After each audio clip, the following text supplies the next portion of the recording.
Gauri Suryavanshi, S मराठीमध्ये आपलं स्वागत। वळूया आजच्या बातमीकडे।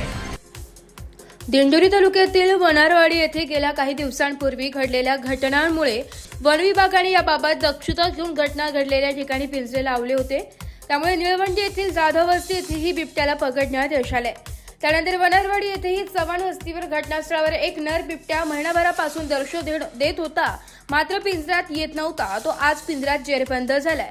यावेळी वन विभागाचे अधिकारी सुशांत पाटील यांनी स्थानिक नागरिक ग्रामस्थांनी देखील संयम ठेवून सहकार्य केल्यामुळे हे शक्य झाले असे सांगून, मात्र परिसरात बिबट्याची संख्या अधिक असल्याने सर्वांनी शेती कामे करताना सजग राहावे।